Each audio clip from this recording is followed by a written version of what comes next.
요한복음 4장에서 예수님과 제자들이 길을 가시다가 너무 시장해 가지고 제자들이 마을로 먹을 것을 구하러 갔습니다. 그 사이에 예수님은 물길로 온 사마리아 여성과 길게 이야기를 나누셨습니다. 물론 오랫동안 방황하던 그 사마리아 여성의 그 영혼을 구원한 아주 중요한 이야기였죠. 근데 그 상황에 제자들이 돌아와 보니까 예수님이 아주 젊은 여성과 긴히 가까이서 이야기를 하고 계신 거예요. 제자들이 도저히 납득이 안 돼가지고 뭐라고 말은 안 했지만은 요한복음 4장 27절에 보면은 이상히 얘기했다고 했습니다. 왜 이상히 얘기했을까요? 원래 유대인들의 전통에 유대인들은 사마리아인들과 이야기 상종하면 안 되는 겁니다. 근데 그냥 사마리아인도 아니고 아주 젊은 여성인 그 사마리아 여성에게 젊은 남성인 예수님이 뭐라고 가까이서 얘기를 하니까 제자들이 마음속에 특히 이상했던 거예요. 혹시 이런. 그러나 전혀 이상한 상황은 아니죠. 메시아이신 예수님이 그 길 잃은 한 양떼, 그 오랫동안 인생의 방황을 하던 한 여성을 구해주시는 그 중요한 그런 일을 하셨지만은, 그러나 전체를 알지 못하는 제자들이 볼 때는 너무나 이상해 보였던 것입니다. 혹시 예수님도 남성이셔서 혹시 이런 불경스러운 생각이 했을지도 모릅니다.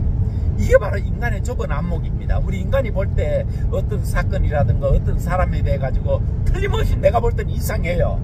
그러나 내가 아는 것은 그 한 귀퉁이밖에 모르기 때문에 실제 전체적인 진실과는 전혀 상관이 없을 수가 있고 오해일 수가 있거든요.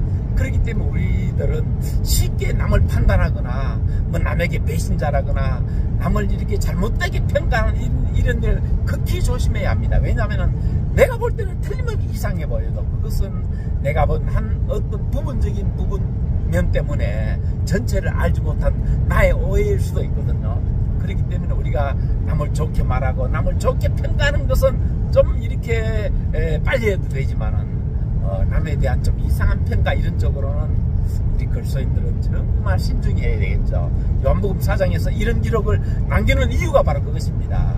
이렇게 우리 인간들은 시각이 좁을 수 있고 잘못 오해할 수가 있다는 것을 우리에게 알리기 위해 가지고 예수님과 사마리아 여인 사이에 있던 그 일을 제자들이 이상히 얘기했다는 기록을 이 중요한 성경 기록에 남겨놓은 줄 압니다. 저와 여러분들의 평생에도 얼마나 좀 이상하게 보이는 부분들이 사람이라든가 어떤 사건 통해서 많았을까요? 또 그때 우리가 착각해가지고 오판해가지고 좀 섣불리 말했다가 나중에 내가 부끄러웠던 적도 많았겠죠.